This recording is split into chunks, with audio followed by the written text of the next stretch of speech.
सख्त सिक्योरिटी के दौरान बंगाल में भवानीपुर के ज़िमनी इंतखाबात और शमशेरगंज और जहांगीरपुर असेंबली इंतखाब के वोटों की गिनती जारी। वहीं उड़ीसा में पिपली असेंबली सीट के ज़िमनी इंतखाबात के वोटों की गिनती भी जारी। त्रिशूल चोटी पर चढ़ाई के दौरान बर्फ के तोदों की जद में आए बहरिया के 5 कोह पैमाओं में से 4 की लाशें बरामद। वजीर दिफा राजनाथ सिंह और CDS जनरल बिपिन रावत ने जाहिर किया रंजोगम।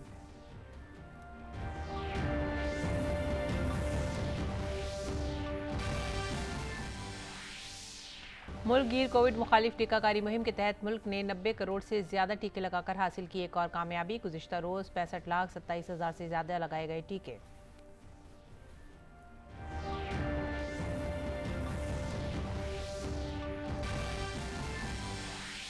हरियाणा और पंजाब में आज से धान की खरीद होगी शुरू। किसानों के मजमूई मफादात को जहन में रखते हुए धान की खरीद शुरू करने का लिया गया फैसला।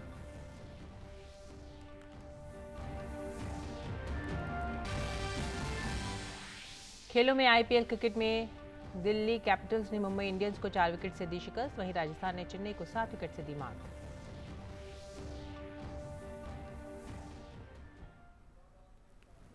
आदाब नाजरीन, सुबह 9 बजे की उर्दू खबरों में आप सभी का खैर मकदम है। मैं हूं सादिया अलीम। नजर डालते हैं खबरों की तफसीलात पर। मगरबी बंगाल में भवानीपुर असेंबली ज़िमनी इंतखाबात और शमशेरगंज और जंगीपुरा असेंबली इंतखाबात के लिए वोटों की गिनती शुरू हो गई है।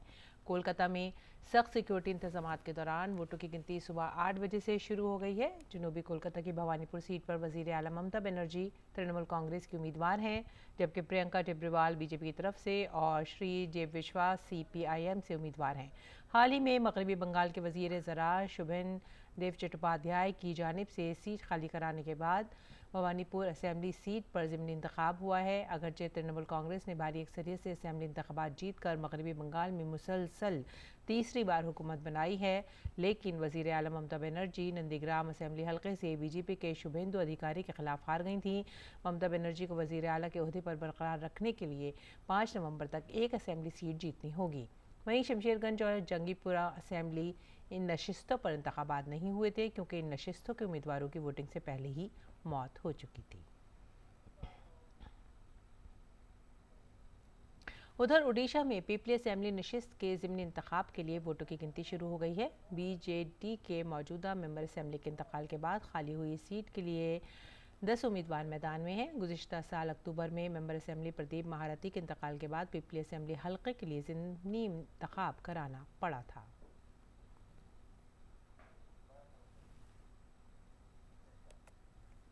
और इलेक्शन कमीशन ने लोक जनशक्ति पार्टी के इंतखाबी निशान के इस्तेमाल पर रोक लगा दी है। चिराग पासवान और पशुपति कुमार पारस दोनों खेमे इसका इस्तेमाल नहीं कर सकेंगे। दोनों को पार्टी निशान देने पर हतमी फैसला 4 अक्टूबर को होगा। दोनों ग्रुपों से 4 अक्टूबर तक ज़रूरी दस्तावेजात लाने को कहा गया है।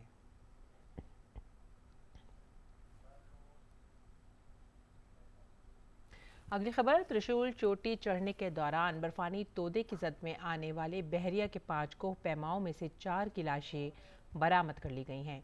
बहरिया का एक कोह पैमा और पोर्टर फिलहाल लापता है। इनकी शनाख्त lieutenant commander Rajinikanth Yadav, lieutenant commander Yogesh Tiwari, lieutenant commander Anant Kakriti, Hariom और MCPO के तौर पर की गई है।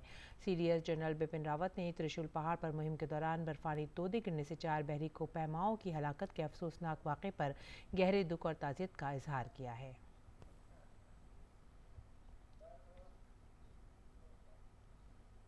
वजीर दिफा राजनाथ सिंह ने भारतीय कोह पैमा मुहिम टीम के 4 अरकान की मौत पर रंजो गम का इजहार किया है। राजनाथ सिंह ने ट्वीट में कहा कि त्रिशूल पहाड़ पर भारतीय बहरिया के कोह पैमा मुहिम का हिस्सा रहे 4 बहरी फौजियों की मौत से गहरा दुख हुआ है। इस सानहे में मुल्क ने न सिर्फ नौजवानों बल्कि बहादुर फौजियों को भी खोया है।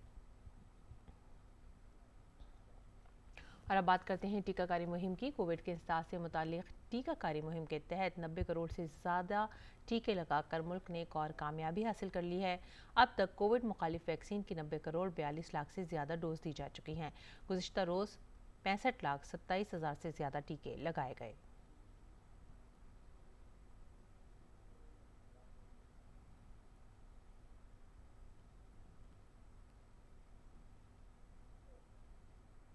रुख करते हैं जम्मू कश्मीर का। जम्मू कश्मीर के सरकारी दफातर, shopping mall, restaurant, public transport और दीगर अवामी मकामात पर दाखिले के लिए कोविड वैक्सीन की पहली खुराक लाजमी होगी। इंतजामिया ने कुछ कोविड पाबंदियों में नरमी भी की थी। जम्मू में दुकानों और दीगर इदारों को रात 10 बजे तक खोलने की इजाज़त थी, जबकि बैंक्वेट हॉल में समाजी प्रोग्राम की हद 50 अफराद तक बढ़ा दी गई है। हफ्ते के आखिर में कर्फ्यू पूरे खत्ते से हटा दिया गया था, ताहम रात 8 बजे से सुबह 7 बजे तक तमाम अजला में रात का कर्फ्यू जारी है। जम्मू कश्मीर इंतजामिया ने गुज़िश्ता माह आला तालीमी इदारे 10वीं और 12वीं जमात के तलबा के लिए कुछ शराइत के साथ दोबारा खोलने की इजाज़त दी थी।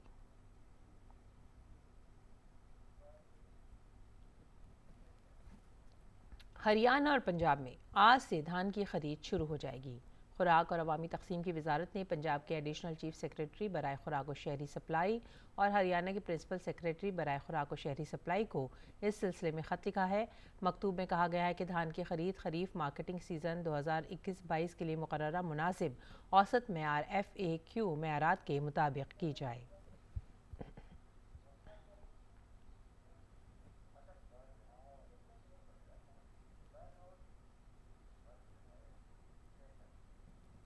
चीन से मुत्तसिल LAC के बारे में हुकूमत ने बड़ा फैसला किया है। मशरक़ी लद्दाख के फॉरवर्ड एरिया में भारतीय फ़ौज ने पहली K9 खुदकार हेवित्ज़र रेजिमेंट को तैनात किया है। इससे फ़ौज की मार करने की सलाहियत में ज़बरदस्त इजाफा हुआ है। ये तोप तकरीबन 50 किलोमीटर की दूरी पर मौजूद दुश्मन के ठिकाने पर हमला करने की अहल है। फ़ौज के सरबराह जनरल MM नारवानी ने बताया कि ये तोपें लद्दाख के ऊंचाई वाले इलाके में की गई आजमाइश में पूरी तरह से कामयाब पाई गई हैं। उन्होंने कहा कि इसके बाद पूरी रेजिमेंट की तैनाती का फैसला किया गया, जिससे हमारी मार करने की सलाहियत मजबूत होगी। The K9 was originally a self-propelled gun for the plains, for our armored formations in the plains of Punjab and in Rajasthan. But when the situation had developed in Ladakh, and when we realized that there is a requirement of more firepower and which is mobile, that is the time we thought, why not try it out if these guns can also work in high altitude. And accordingly we had inducted 2-3 guns to start with, and of course it required some modifications to make it conducive to operate in these high altitude areas. But those field trials were extremely successful. We have even carried out firing with these guns. That was also very successful. And once that was proven, then we have inducted an entire regiment, and that will definitely add to the firepower. और लद्दाख के lieutenant governor RK Mathur ने कल लेह में दुनिया के सबसे बड़े कौमी परचम की नकाब कशाई की। खादी का यह कौमी परचम 225 फुट लंबा और 150 फुट चौड़ा है और इसका वज़न 1400 किलोग्राम है। इस मौके पर फौजी सरबराह MM नारवानी भी मौजूद रहे। लेह में भारतीय फौज के फायर एंड फ्यूरी कोर के इहाते में दुनिया का सबसे बड़ा खादी का कौमी परचम कायम किया गया है। शनिचर को गांधी जयंती के मौके पर लद्दाख के लेफ्टिनेंट गवर्नर RK माथुर ने इस कौमी परचम की नकाब कुशाई की। यूं ही नहीं मिली आजादी है दाम चुकाए वीरों ने, कुछ हंसकर चढ़े हैं फांसी पर, कुछ ने जख्म सहे शमशीरों के, जख्म सहे शमशीरों के। फौजी सरबराह जनरल MM नरवणे भी इस मौके पर मौजूद रहे। ये झंडा महात्मा गांधी जी ने खुद कहा था कि ये देश की एकता का प्रतीक है, देश के लिए ह्यूमिलिटी का प्रतीक है, देश के लिए एक ऐसा चिन्ह है जिसके सहारे पूरा देश उसको एक अपना रिप्रेजेंटेटिव मानकर बलिदान देता है। हमारे वीर जवान चाहे जहां भी लड़ाई हो, कहीं भी हो, इस झंडे के नाम पे लड़ते हैं। ये पूरे देश के लिए एक महान चिन्ह है। खादी का ये कौमी परचम 225 फीट लंबा और 150 फीट चौड़ा है और इसका वजन तकरीबन 1400 किलोग्राम है। मुंबई के खादी डायर्स एंड प्रिंटर्स ने इस बड़े तिरंगे झंडे को तैयार किया है और फौज के 57 इंजीनियर रेजिमेंट ने इसे लेह में कायम किया है। माननीय प्रधानमंत्री जी का एक विचार था कि आजादी के इस 75वें वर्ष में, जिसे हम आजादी के अमृत महोत्सव के रूप में मना रहे हैं, एक ऐसा विशाल नेशनल फ्लैग बने जो देश में हर व्यक्ति को देश की प्रेम से, देश की भावना से जोड़ने का काम करे। उसके साथ साथ खादी के आर्टिजन्स की जो क्रिएटिविटी है उसको भी दर्शाने का काम करे। कौमी परचम की नकाब कुशाई के मौके पर भारतीय फजाइया और आर्मी एविएशन के हेलीकॉप्टरों ने तिरंगे के एजाज में फ्लाई पास्ट किया।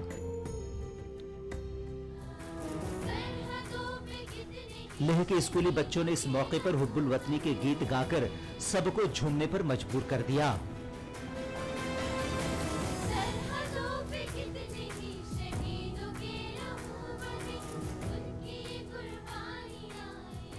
हाथ से बुने हुए दुनिया के इस सबसे बड़े राष्ट्रीय ध्वज के अनावरण के लिए गांधी जयंती से बेहतर और क्या मौका हो सकता था।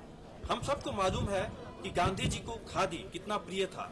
वो खादी जिसने स्वदेशी आंदोलन में बेहद महत्वपूर्ण भूमिका निभाई। इस विशालकाय झंडे को बनाने में 4600 मीटर खादी का प्रयोग हुआ है और इसे बनाने में 49 दिन का वक्त लगा। लेह आने वाले पर्यटकों के लिए ये झंडा आकर्षण का केंद्र होगा और ये देश भर के लोगों में देश प्रेम और राष्ट्रीयता की भावना का संचार करेगा। कैमरा पर्सन आनंद कुमार के साथ निशांत सौरभ, डीडी न्यूज, लेह। और प्रधानमंत्री गरीब कल्याण योजना से समाज के कमज़ोर तबके को काफ़ी फ़ायदा पहुंचा है। इस स्कीम के तहत मिलने वाले मुफ्त अनाज ने गरीब को मुंह के सामने कोरोना दौर में आए खाने के बुहरान को दूर करने का काम किया है। ख़ास बात यह है कि मुल्क के दूर दराज गाँवों में कमज़ोर तबके के लोग मरकज़ी सरकार की इस स्कीम से मुस्तफ़ीद हो रहे हैं। देखिए बिहार के खगड़िया ज़िले से ये ग्राउंड रिपोर्ट।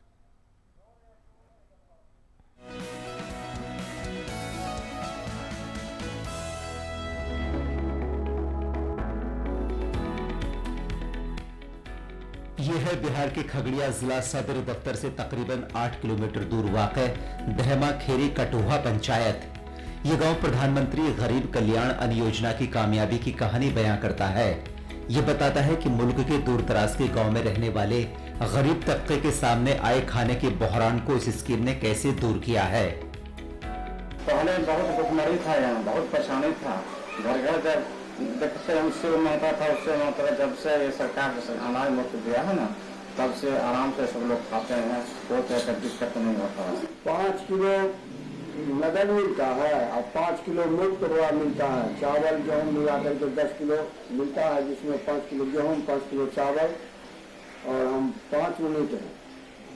हमको 50 किलो गेहूँ चावल मिलता है, 25 किलो मुफ्त वाला और 25 किलो पैसा वाला। पहले से अभी बहुत खुशहाल अच्छा से हम खाते पीते हैं और रहते हैं।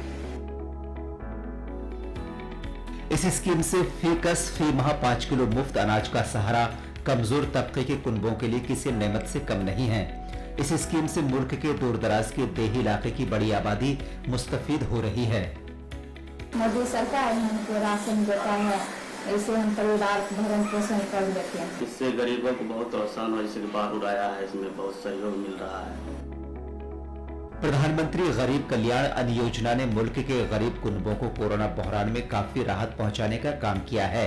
बिहार के दूर दराज के देही इलाकों में भी ये स्कीम कामयाबी के साथ काम कर रही है और गरीब तबके को मुफ्त अनाज मुहैया करा रही है। खगड़िया से शशि कुमार की रिपोर्ट, डीजी न्यूज उर्दू खबरें।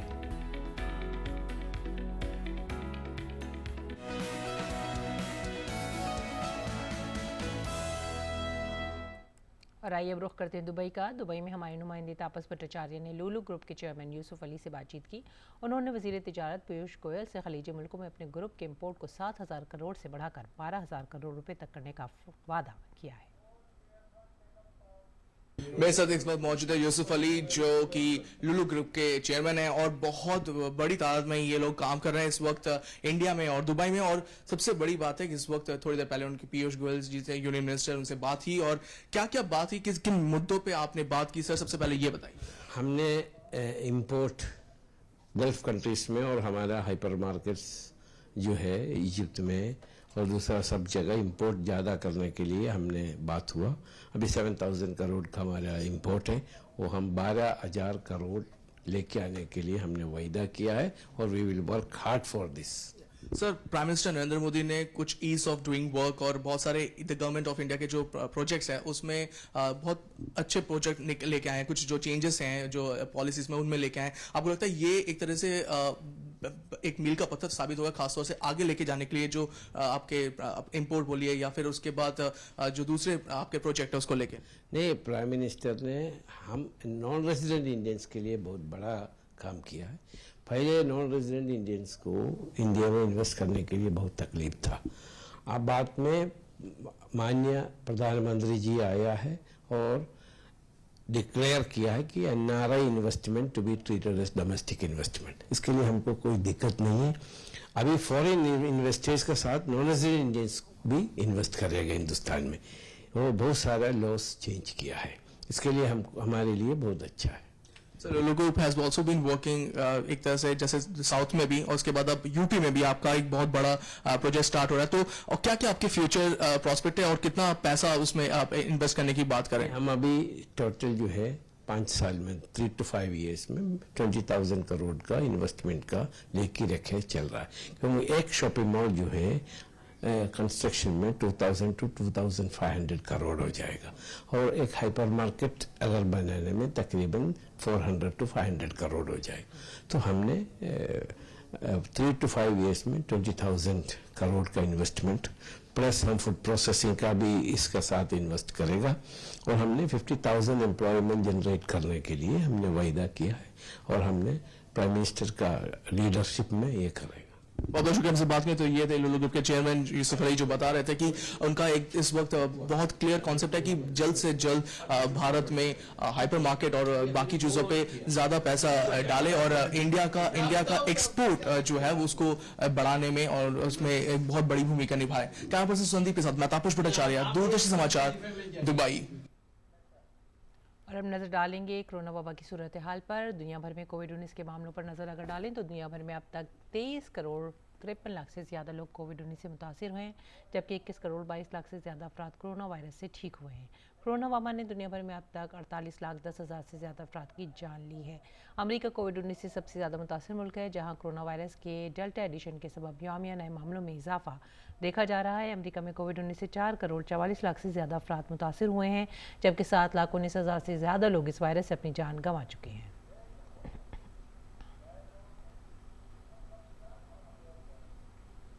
खेल की खबरों में चेन्नई सुपर किंग्स और राजस्थान रॉयल्स के दरमियान अबू धाबी के शेख जायद स्टेडियम में मैच खेला गया।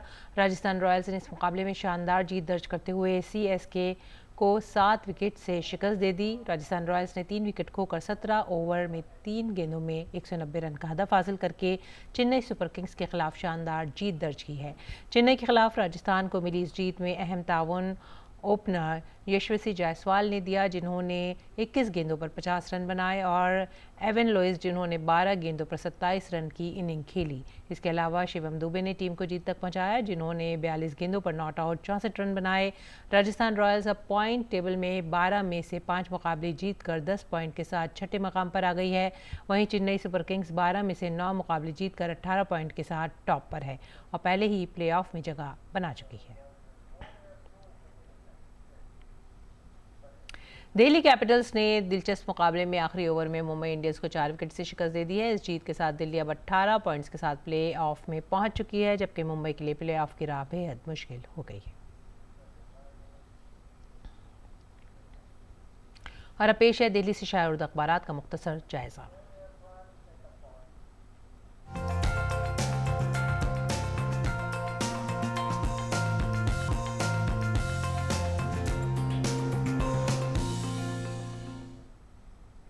दिल्ली से शाया होने वाले उर्दू अखबारात में जो पहली खबर है वो है रोज़नामा राष्ट्रीय सहारा से। ये खबर है, पानी ज़िंदगी की बुनियाद, इसे बर्बाद ना करें। जल जीवन मिशन ऐप का इफ्तिताह किया है वज़ीर आज़म नरेंद्र मोदी ने। हर घर को नल के पानी की फराहमी हुकूमत की तरजीह, वज़ीर आज़म नरेंद्र मोदी। इस खबर के बाद जो अगली खबर ली है वो भी है राष्ट्रीय सहारा से, और ये खबर ली है महात्मा गांधी की जयंती पर सदर और वज़ीर आज़म ने गांधी जी और लाल बहादुर शास्त्री को उनकी जयंती पर खराज अक़ीदत पेश किया। राजघाट पर सर्वधर्म प्रार्थना सभा का भी इनेकाद किया गया। अगली खबर ली है हमने अखबार मशरक़ से, और यह सरहदी तनाज़े सुलझने तक भारत चीन झड़पें होती रहेंगी। जनरल नारवणे ने यह भी कहा है कि LOC पर पाकिस्तान अपनी हरकतों से बाज नहीं आ रहा है और दहशतगर्दी को लगातार बढ़ावा देने के साथ साथ दरअंदाजी की कोशिशें भी जारी हैं पाकिस्तान की तरफ से। साथ ही साथ सरहदी तनाज़े को सुलझने तक लद्दाख में ज़्यादा फ़ौज जो है उसको डिप्यूट किया गया है। और जो नेक्स्ट खबर हमने अगली खबर ली है वो है मारूफ पाकिस्तानी फ़नकार उमर शरीफ के इंतकाल की खबर, जिस पर पूरी दुनिया में लोगों ने इजहार अफसोस किया है। मारूफ कॉमेडियन उमर शरीफ का इंतकाल जर्मनी में हुआ। तो नाज़रीन, ये थी आज की खबरें अखबारात के जायज़े में। और अब मौसम का मिजाज।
और आखिर में सुर्खियां एक बार फिर से।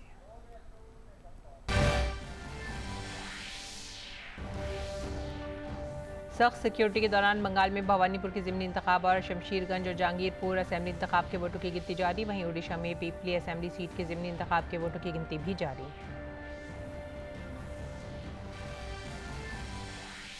त्रिशूल चोटी पर चढ़ाई के दौरान बर्फ के तोदों की जद में आए बहरिया के 5 कोहपैमाओं में से 4 की लाशें बरामद। वज़ीर दिफा राजनाथ सिंह और CDS जनरल बिपिन रावत ने जाहिर किया रंजो गम।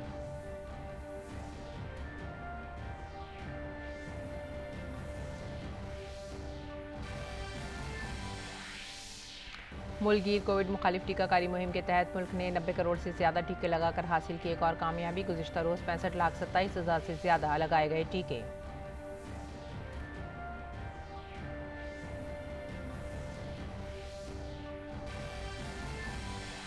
हरियाणा और पंजाब में आज से धान की खरीद होगी शुरू। किसानों के मजमूई मफादात को ध्यान में रखते हुए धान की खरीद शुरू करने का लिया गया फैसला।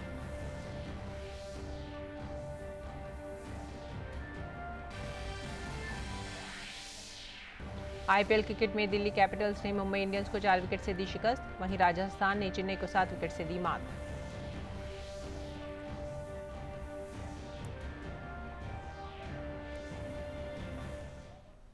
इसी के साथ ही अब वक्त हो गया आप सभी से विदा लेने का। आप हमारी पूरी टीम को दीजिए इजाजत। आदाब।